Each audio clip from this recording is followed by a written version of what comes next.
Hello viewers, আসসালামু আলাইকুম। আশা করি আপনারা সবাই অনেক ভালো আছেন। আজকে খুবই গুরুত্বপূর্ণ একটি ভিডিও নিয়ে হাজির হলাম। আপনারা যারা লাউ চাষ করছেন, চিন্তিত লাউ গাছে স্ত্রী ফুল আসছে না, কিংবা এরকম লাউ গাছে কিছু স্ত্রী ফুল আসলেও সেগুলো নষ্ট হয়ে যাচ্ছে, তাহলে বলবো অবশ্যই আপনারা এই ভিডিওটি স্কিপ না করে দেখতে হবে। কারণ আজকের ভিডিওতে এমন একটি দ্রবণ তৈরি করে দেখাবো যেটি খুবই কার্যকরী ও ঘরোয়া, আর যেটি দিতে পারলে আপনাদের গাছগুলোতে স্ত্রী ফুল আসবে এবং সেগুলো টিকে যাবে। এর পাশাপাশি লাউ গাছে নতুন একটি অভিনব কৌশল দেখাবো, যে কৌশলটি কাজে লাগালে গাছে কিন্তু দ্রুত স্ত্রী ফুল আসবে। আর সঠিক পদ্ধতি যদি না জানেন তাহলে কিন্তু হিতের বিপরীত হতে পারে। এজন্য সঠিক পদ্ধতি জেনে তারপর অতিরিক্ত পরিমাণ ফুল আনতে অবশ্যই এই পদ্ধতিগুলো অনুসরণ করবেন, যাতে করে আপনাদের গাছগুলোতে সুস্থ সবল গাছে প্রচুর স্ত্রী ফুল আসবে। এছাড়াও গাছ অনেক সময় ছোট অবস্থায় কি কি পরিচর্যা করতে হবে তার বিস্তারিত আলোচনা করব। সেজন্য পুরো ভিডিওটি দেখতে হবে। চলুন দেরি না করে শুরু করা যাক। শুরুতে জানিতে হবে এই উপাদান। হ্যাঁ ভিউয়ার্স, এটি একটি গুরুত্বপূর্ণ উপাদান, সবার বাড়িতেই থাকবে। চলুন দেখে নেওয়া যাক। হ্যাঁ ভিউয়ার্স, যদি দেখেন, দেখতে পাচ্ছেন এই যে এই উপাদানটি নিতে হবে। এটি হলো মসুরের ডাল, সবার বাড়িতে এটি থাকবে। এটি খুবই কার্যকরী গাছের একটি দ্রবণ তৈরির ক্ষেত্রে। আজকে অন্যরকম ভাবে এমন একটি দ্রবণ তৈরি করব, চলুন দেখি। শুরুতেই একটি পাত্র নিয়ে নেবেন, আমরা একটি মগ ব্যবহার করেছি। এবারে মসুরের ডাউল নিতে হবে। আপনারা এক মুঠো পরিমাণ মসুরের ডাউল নিয়ে নেবেন, এর থেকে বেশি নেওয়ার কোনো প্রয়োজন নেই। দেখতে পাচ্ছেন, ঠিক এভাবে নেওয়া হয়ে গেলে এর মধ্যে নিয়ে নিতে হবে পরিষ্কার পানি। আপনারা কতটুকু পানি মেশাবেন, এক্ষেত্রে আপনারা চেষ্টা করবেন 250 মিলি পরিমাণ পানি অ্যাড করার জন্য। ঠিক এভাবে পানি অ্যাড করা হয়ে গেলে এটাকে সুন্দরভাবে কিছুক্ষণ চামচ দিয়ে বা কিছু দিয়ে এরকম নাড়তে থাকুন।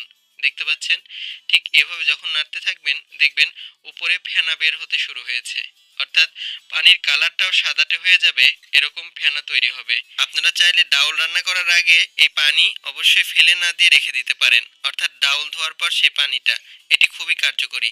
তো দেখতে পাচ্ছেন আমরা একটি গ্লাসে ঢেলে নিচ্ছি। আপনারা যে কোনো পাত্রে এটাকে ঢেলে রেখে দিতে পারেন। তো এভাবে অবশ্যই ঢেলে নিতে হবে।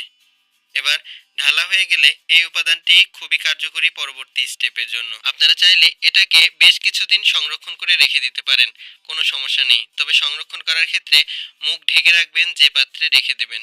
গ্লাসে হলে মুখ ঢেকে রাখবেন। এবার আরেকটি পাত্র নিয়ে নেবেন। দেখতে পাচ্ছেন আমরা একটি পাত্র নিয়েছি। এবার নিতে হবে ভাত, অর্থাৎ ভাত খাওয়ার পর কিছু ভাত ফেলে দেন বা নষ্ট হয়ে যায়, সেই নষ্ট ভাতটা না ফেলে অবশ্যই ঠিক এভাবে গাছে দিতে পারেন। এজন্য এক মুঠো ভাত নিয়ে নিতে হবে। আমরা এখানে দেখতে পাচ্ছেন এক মুঠো ভাত নিয়ে নিয়েছি। আপনারা এক মুঠো ভাতের জন্য এই উপাদানটি তৈরি করবেন। ভাত নেওয়া হয়ে গেলে এর মধ্যে কিছু পরিমাণ পানি অ্যাড করতে হবে, অর্থাৎ আপনারা চাইলে 250 মিলি পরিমাণ পরিষ্কার পানি এর সাথে অ্যাড করে দেবেন। এবার সুন্দর করে কিছুক্ষণ এটাকে নাড়াচাড়া করুন। এই ভাতে থাকে স্টার্চ বা শর্করা, এর পাশাপাশি প্রচুর পরিমাণে নিউট্রিয়েন্ট, যা গাছের জন্য খুবই উপকারী। তবে এটি যদি পচিয়ে দেওয়া যায় সেটি শুধুমাত্র গাছের জন্য কার্যকর হয়। এটাকে 2 দিনের জন্য রেখে দিন। 2 দিন পর দেখতে পাচ্ছেন ঠিক এরকম পানিটা ঘোলা হয়ে যাবে এবং ওয়াটার সফট যে ভাতটি রয়েছে এটি খুবই কার্যকরী, অর্থাৎ যে দ্রবণটি তৈরি হয়েছে এটি কিন্তু গাছের জন্য মারাত্মকভাবে কাজ করে, অর্থাৎ খুবই উপকার করে। এর সাথে সামান্য একটু পানি অ্যাড করে কিছুক্ষণ এভাবে নাড়িয়ে নেবেন। দেখতে পাচ্ছেন এই উপাদানটি গাছে নাইট্রোজেন সরবরাহ করে এবং গাছকে বৃদ্ধি পেতে ফুল ফল আনতে সাহায্য করে। এর সাথে অবশ্যই এই উপাদানটি তৈরি করবেন। এজন্য শুরুতে একটি পরিষ্কার পাত্রে এই যে পানিটাকে, অর্থাৎ ভাত পচা যে পানি রয়েছে সেই পানিটাকে এরকম ঢেলে নিতে হবে। আপনারা অবশ্যই একটি বড় পাত্রে এই দ্রবণটি চেষ্টা করুন তৈরি করার জন্য। এবার এই দ্রবণ তৈরির পাশাপাশি আপনারা ভাতটাকে গাছের চারপাশে দিয়ে দিতে পারেন, সমস্যা নেই। এবার এই দ্রবণের সাথে কার্যকারিতা বৃদ্ধির জন্য কিছু উপাদান অ্যাড করতে হবে। দেখতে পাচ্ছেন এই যে এটি হচ্ছে ডাউল ধোয়া পানি, কিছুক্ষণ আগে যেটি দেখতে পেয়েছেন। দেখতে পাচ্ছেন এই ডাউল ধোয়া পানি এর সাথে অ্যাড করে দেবেন, অর্থাৎ এই দ্রবণের সাথে মিশিয়ে ফেলবেন। অর্থাৎ 250 গ্রাম ভাত পচা পানি ও 250 গ্রাম এই ডাউল ধোয়া পানি, এগুলোকে সুন্দর করে কিছুক্ষণ মিশাতে থাকুন। এই দুটি উপাদানই কিন্তু গাছের জন্য মারাত্মকভাবে, অর্থাৎ খুবই ভালো কাজ করবে। এবার এর সাথে এই উপাদানটি মিশিয়ে ফেলবেন। এটি হলো হলুদের গুঁড়া। অনেক সময় স্টার্চ থাকার কারণে পিঁপড়া বা পোকামাকড় আসতে পারে, পোকামাকড়ের হাত থেকে রক্ষা করতে এই উপাদানটি দেবেন, অর্থাৎ হলুদের গুঁড়া 1 চামচ অথবা 1.5 চামচ পরিমাণ দিয়ে দেবেন এই 500 মিলি দ্রবণের জন্য। দেখতে পাচ্ছেন। আর এই হলুদ দেওয়ার ফলে কি হবে, ব্যাকটেরিয়া বা ভাইরাস কিংবা যে কোনো পোকামাকড় গাছের চারপাশে আসতে পারবে না। ফলে গাছটা সুরক্ষিত থাকবে, অর্থাৎ এই সারটি খুবই ভালো কার্যকর হবে। এবার এটাকে সুন্দর করে কিছুক্ষণ নাড়াচাড়া করে নিতে হবে, যাতে করে হলুদের উপাদান পানির সাথে ভালোভাবে মিশে যায়। তো এবার মেশানো হয়ে গেলে এর সাথে এর কার্যকারিতা বৃদ্ধির জন্য আর একটি মাত্র উপাদান দিতে হবে। দেখতে পাচ্ছেন, এটি হলো সেই উপাদান। এটি হলো চা পাতা ভেজানো পানি। হ্যাঁ ভিউয়ার্স, চা পাতা দিয়ে চা খাওয়ার পরে সেই চা পাতা ফেলে না দিয়ে এটাকে পানিতে ভিজিয়ে রাখুন। এই পানিটা অবশ্যই ব্যবহার করবেন হাফ গ্লাস পরিমাণ। দেখতে পাচ্ছেন, 1 গ্লাসের হাফ গ্লাস পরিমাণ নিয়ে নিচ্ছি এই দ্রবণটি তৈরির জন্য। এবার এতে পরিমিত পরিমাণ পানি এর সাথে অ্যাড করে দিতে হবে। আমরা এখানে 250 অর্থাৎ 500 মিলি পরিমাণ পানি অ্যাড করে দিচ্ছি।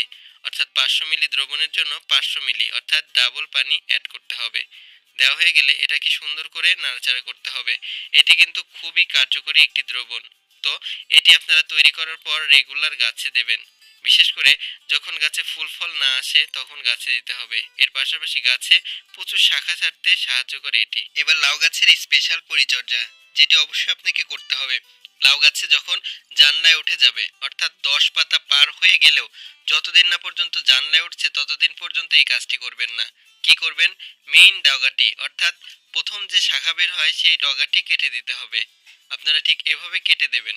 দেখতে পাবেন এই কাটার ফলে লাউ গাছে কিন্তু প্রচুর স্ত্রী ফুল আসবে।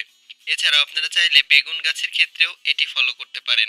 অর্থাৎ বেগুন গাছে যদি ডগাটি কেটে দেন তাহলে কিন্তু বেগুন গাছেও ঠিক এরকম প্রচুর পরিমাণে স্ত্রী ফুল আসবে।